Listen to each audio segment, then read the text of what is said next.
اعوذ باللہ من الشیطان الرجیم بسم اللہ الرحمن الرحیم اللہم فقہنا فی الدین، اے اللہ ہمیں دین کی سمجھ عطا فرما، آمین۔ آج ہم پارہ نمبر 5 کا آغاز کریں گے اور پارہ نمبر 5 میں بھی سورہ نساء کا تسلسل ہوگا۔ پہلے ہم نظر ڈال لیں ان جوابات پر جو آپ نے ہمیں بھیجے ہیں۔ جو سوال میں نے آپ سے کل کیا تھا کہ سورہ آل عمران میں وہ کون سے اہل جنت کے اوصاف ہیں جن کا ذکر آیا ہے، اور یہ تقریباً 6 اوصاف ہیں۔ اس میں پہلا ہے تقوی، یعنی اللہ تعالیٰ سے ڈرنے والے ہوتے ہیں۔ دوسرا یہ کہ ہر حال میں آسانی ہو یا مشکل اللہ کے لیے خرچ کرتے ہیں۔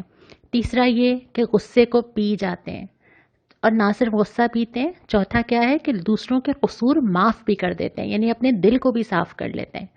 اگلا ہے کہ اللہ کی طرف پلٹتے ہیں، قصور غلطی ہو جاتی ہے لیکن اللہ کی طرف واپس آ جاتے ہیں۔ اور آخری یہ ہے کہ اپنے کیے پہ اصرار نہیں کرتے۔ اللہ تعالیٰ یہ صفات ہم سب کے اندر پیدا فرما دے۔ پارہ نمبر 5 کے جو پہلے ربع کا ہم جائزہ لیتے ہیں تو ابتدا ہوتی ہے کہ ایک دوسرے کے مال باطل طریقے سے نہ کھاؤ۔ یہ اصول ہے اور اس اصول کے اوپر اپنی پوری زندگی کو دیکھا جا سکتا ہے۔ اب مال کو باطل طریقے سے کھانے کی بہت ساری شکلیں ہیں۔ اس میں کسی کی کوئی چیز لے کے واپس نہ کرنا، کسی کے تھوڑا مال لے لینا اور اس معاملے میں سستی اختیار کرنا، کسی کا جو حق میرے ذمے آتا ہے وہ اس کو ادا نہ کرنا، وصیت کو اس طرح تقسیم نہ کرنا جس طرح کرنا چاہیے، یہ تمام چیزیں جو ہیں یہ باطل طریقوں کے اندر آتی ہیں۔ تو جو بھی اپنا کسی کا بھی مال باطل طریقے سے کھاتا ہے وہ گویا اپنے پیٹ کو آگ سے بھرتا ہے۔ اس کے بعد جو ہدایت کی گئی کہ بڑے گناہ سے بچو، اگر تم بڑے گناہوں سے بچو گے تو چھوٹے چھوٹے گناہ اللہ تعالیٰ ساقط کر دے گا۔ اب یہ بڑے گناہ کیا ہیں؟ مولانا مودودی نے تفسیر تفہیم القرآن میں اس کو 3 حصوں میں تقسیم کیا ہے کہ 3 چیزیں ہیں جن کی کیٹیگری میں جو چیز آتی ہیں وہ بڑے گناہ ہیں۔ پہلی چیز یہ ہے کہ کسی کی حق تلفی کی جائے، یعنی جس کا جو حق ہے وہ دینے کے بجائے اس کو مار لیا جائے۔ کل ہم نے یہ پڑھا تھا کہ اللہ سے ڈرو جیسے کہ ڈرنے کا حق ہے، یہ اللہ کا حق ہے۔ اللہ کی عبادت کی جائے، اللہ کی اطاعت کی جائے، اللہ کے دیے ہوئے نظام کو قائم کیا جائے، اللہ کے بھیجے ہوئے پیغمبر کی اطاعت کی جائے، اللہ کی دی ہوئی کتاب کی اطاعت کی جائے، یہ تمام چیزیں اللہ کا حق ہیں۔ دوسری چیز ہے انسانوں کا حق جو اللہ تعالیٰ نے ہم سب کے اوپر رکھا ہے، اور تیسری چیز یہ ہے کہ اپنے نفس کا حق، یعنی میرے نفس کا بھی یہ حق ہے کہ میں اس کو جہنم میں جانے سے بچاؤں، اور پھر میرے نفس کا بھی یہ حق ہے کہ جو اللہ تعالیٰ نے اس کے لیے جو راستہ بتایا ہے میں اس کو اسی راستے پہ لے کے جاؤں۔ تو کسی بھی قسم کی حق تلفی اس کے اندر آتی ہے۔ دوسری چیز یہ ہے کہ اللہ سے بے خوفی اور کبر کو اختیار کرنا، یعنی اللہ کے بجائے کسی اور کی اطاعت کرنا، اللہ کے مقابلے میں کسی اور کو لا کے کھڑا کر دینا، خواہ وہ کوئی حکومت ہو، کوئی لیڈر ہو، کوئی نظام ہو، کچھ بھی ہو، کسی بھی چیز کو اللہ کے مقابل لا کے کھڑا کر دینا۔ اور تیسری چیز یہ ہے کہ تعلقات اور روابط، اب تک ہم نے جتنے سپارے پڑھے ہم نے بار بار پڑھا ہے، رشتہ داروں سے حسن سلوک، ماں باپ سے حسن سلوک، ساتھ والوں سے حسن سلوک، مسکینوں کا خیال رکھنا۔ تو جو انسان ہم سے جڑے ہوئے ہیں اور جتنی قربت اور جتنا رحم کا تعلق ہے اتنا زیادہ حق بڑھ جاتے ہیں۔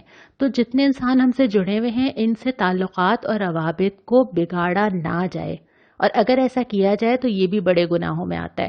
تو ان 3 چیزوں کے اندر بہت ساری مزید چیزیں آ جاتی ہیں جن سے بچنا بہت ضروری ہے، کیونکہ چھوٹے گناہ تو ہم سے ہو ہی جاتے ہیں۔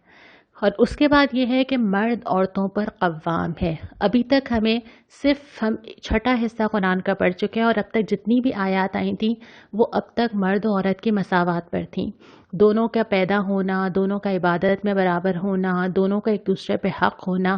صرف یہ والی آیت اور ایک وراثت کی آیت جو ابھی اس بارے میں ہم آئے گی، جس میں تھوڑا تھوڑا وہ فرق رکھا گیا ہے جس کی بنیاد پہ آئلی نظام چل سکے۔ تو یہاں پہ ہے کہ مرد عورتوں پہ قوام ہے کیونکہ وہ اپنے مال خرچ کرتے ہیں۔ اس کے بعد پھر اللہ تعالیٰ نے وہی چیز دوبارہ دہرائی ہے جو تقریباً ہم ہر سپارے میں ایک دفعہ ضرور پڑھتے ہیں۔ ہم نے کل یہ پڑھا تھا کہ تم وہ بہترین امت ہو جسے اس قوم کی ہدایت کے لیے لایا گیا ہے، اور یہاں پہ کہا گیا ہے کہ روز قیامت اللہ تعالیٰ ہر امت سے ایک گواہ لائے گا۔ تمام انبیاء آئیں گے، اپنی امت کی گواہی دیں گے، رسول اللہ صلی اللہ علیہ وسلم آئیں گے، اپنی امت کے بارے میں گواہی دیں گے، اور نبی کریم صلی اللہ علیہ وسلم کے بعد ان کی امت، میں اور آپ، ہم گواہی دیں گے کہ ہم نے اس دین کو لوگوں تک کس طرح پہنچایا۔ اس کے بعد اللہ رب العالمین نے تیمم کی اجازت دی ہے، یعنی کہ یہ اللہ تعالیٰ کی رحمت ہے کہ بہت سارے ایسے احکامات جن پہ عمل کرنا حالات کے لحاظ سے مشکل ہوتا ہے تو اس کے لیے گنجائشیں نکالی گئی ہیں۔ تو تیمم کی اجازت دی گئی ہے کہ اگر تمہیں پانی نہ ملے تو مٹی کو استعمال کر کے طہارت اور وضو حاصل کرو۔ اس کے بعد ایک کلیہ بتا دیا گیا کہ اللہ تعالیٰ دوسرے سارے گناہ تو معاف کر سکتا ہے جس کو چاہتا ہے، لیکن شرک معاف نہیں کرے گا۔ اللہ کے ساتھ کسی کو شریک کرنا، خدائی میں، عبادت میں اللہ کے ساتھ کسی کو شریک کر لیا جائے تو اللہ تعالیٰ کے بالکل اللہ تعالیٰ کے لیے یہ ناقابل معافی جرم ہے۔ ہاں، دوسرے گناہ اگر کوئی ہو جاتے ہیں تو پھر اللہ جسے چاہتا ہے اسے معاف کر دیتا ہے۔ اس کے بعد پارہ نمبر 5 کے دوسرے ربع کے اوپر آ جائیے۔ ابتدا اسی طرح ہوتی ہے کہ اللہ تعالیٰ کی جو آیات نازل کی گئی ہیں ان کے ساتھ جو رویہ رکھا گیا اسی کی بنیاد پہ طے ہوگا کہ آخرت میں کیا معاملہ کیا جائے گا۔ جو اللہ کی راہ پہ چلیں گے جنتیں تیار ہیں، آیات ان کے ساتھ کھڑی ہوں گی، آیات ان کے لیے سفارش کریں گی، اور جو آیات کو پس پش ڈالیں گے تو قیامت کے دن ان پہ یہ فرد جرم لگائی جائے گی اور قرآن کھڑا ہو جائے گا۔ یہ قرآن ہی میں بتایا گیا ہے کہ قرآن کھڑا ہو جائے گا کہ انہوں نے میری آیات کو پس پش ڈال دیا تھا۔ اس کے بعد مسلمانوں کو مخاطب کر کے ہدایت کی گئی ہے کہ اے مسلمانوں، اپنی امانتیں اہل امانت کے سپرد کر دو۔ ان امانتوں میں کیا کیا چیزیں آتی ہیں؟ ان میں وہ ساری چیزیں آتی ہیں جو آپ کو کسی بھی فرد کے حوالے کرنی ہو۔ ہم جب لفظ امانت کہتے ہیں تو ہمارے ذہن میں شاید وہ آتا ہے کہ میں نے اپنا زیور کسی کے پاس رکھوا دیا، نہیں، بلکہ آپ کی ہر وہ چیز جو آپ کے لیے قیمتی ہو، اگر آپ اس پہ کسی کو نگران بناتے ہیں تو یہ امانت کا امین بنانا ہے۔ مثال کے طور پہ اگر آپ نے اپنے بچوں کی پرورش کرنی ہے، یا مثال کے طور پہ اگر آپ نے اپنی نسلوں میں دین قائم رکھنا ہے، تو وہ امانت آپ جس عورت کے سپورٹ کریں گے، آپ کو یہ دیکھنا ہوگا کہ وہ اہل امانت ہے یا نہیں ہے، کہ اس کے اندر یہ صلاحیت ہے کہ وہ اس امانت کو سنبھال سکے۔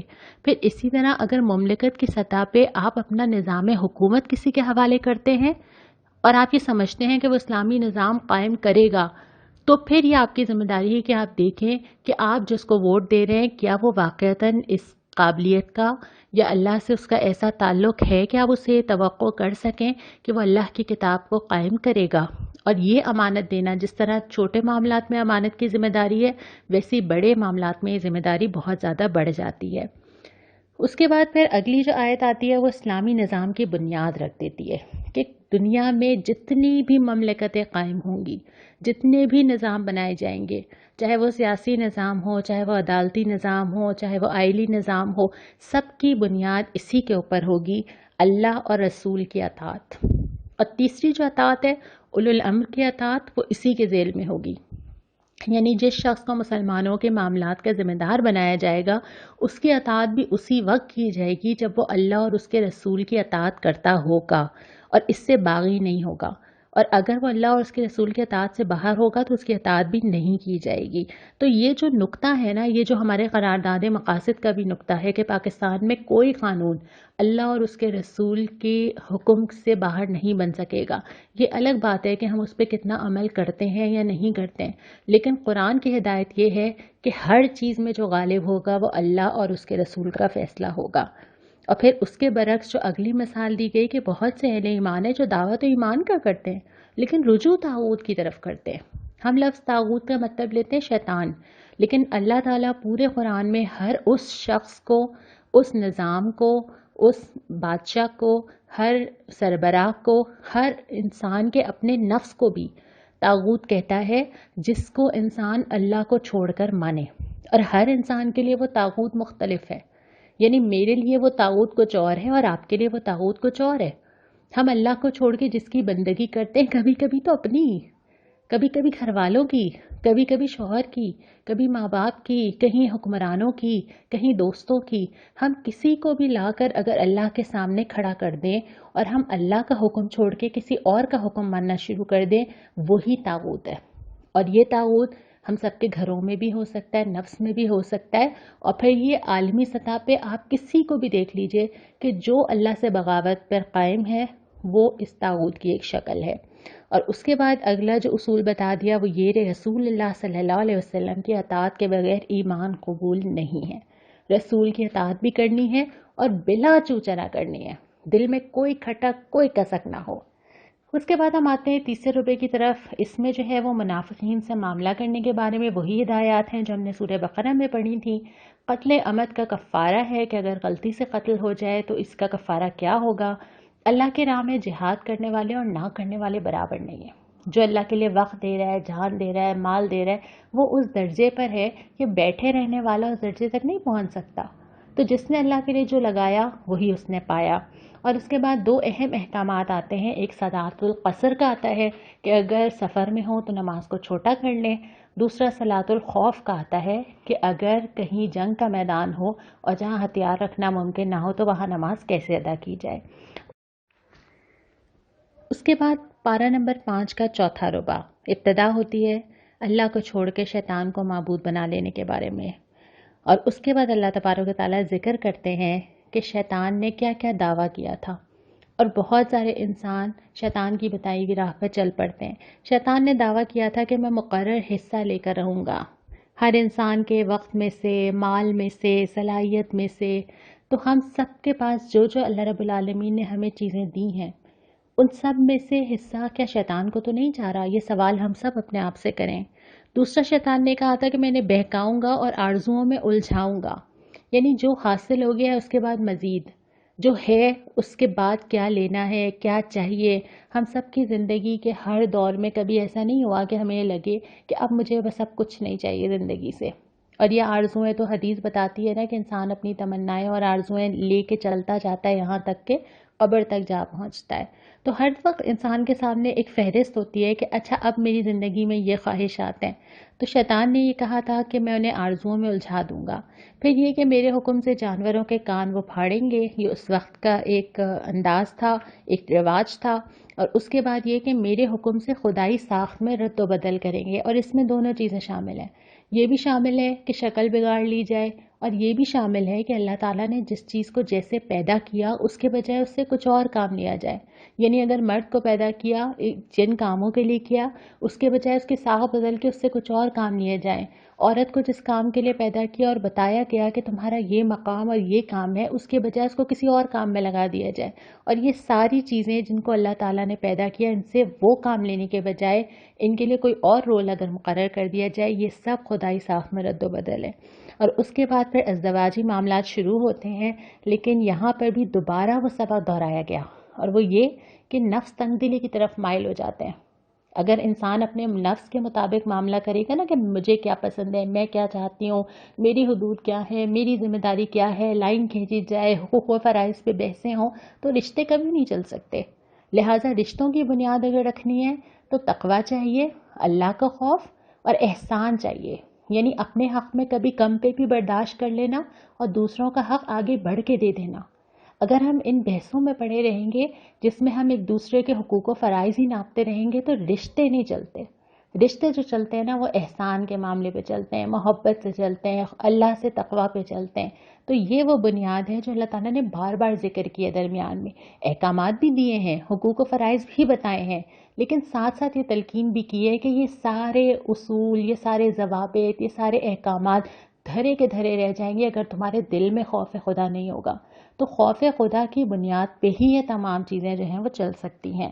اور آخر میں فرمایا کہ انصاف کے علم بردار بنو، خدا واسطے کے گواہ بنو. تمہیں زمین پہ عدل قائم کرنا ہے، اپنی زندگیوں کے اندر بھی اور اجتماعی حیثیت سے بھی. آج جو جواب آپ مجھے بھیجیں گے وہ یہ ہے کہ طاغوت کسے کہتے ہیں؟ آپ کیا سمجھتے ہیں کہ طاغوت کیا ہے؟ اور ہم اپنی زندگی میں، آپ سب اپنے اپنے بارے میں لکھیں گے، ہم اپنی زندگی میں کس طاغوت کی بندگی کرتے ہیں؟ یعنی ہماری زندگی کا طاغوت کیا ہے؟ اور آج کی جو دعا ہے یہ سورہ آل عمران ہی کی آیت ہے. آیت تو بہت بڑی ہے، میں اس کا ایک ٹکڑا پڑھ کے یہاں پہ اپنی بات کا اختتام کرتی ہوں. ربنا فاغفر لنا ذنوبنا وکفر عنا سیئاتنا وتوفنا مع الابرار. اے اللہ ہم سے جو قصور ہوئے ہیں ان سے درگزر فرما، جو بنائیاں ہم میں ہیں انہیں دور کر دے اور ہمارا خاتمہ نیک لوگوں کے ساتھ کرے. جزاک اللہ.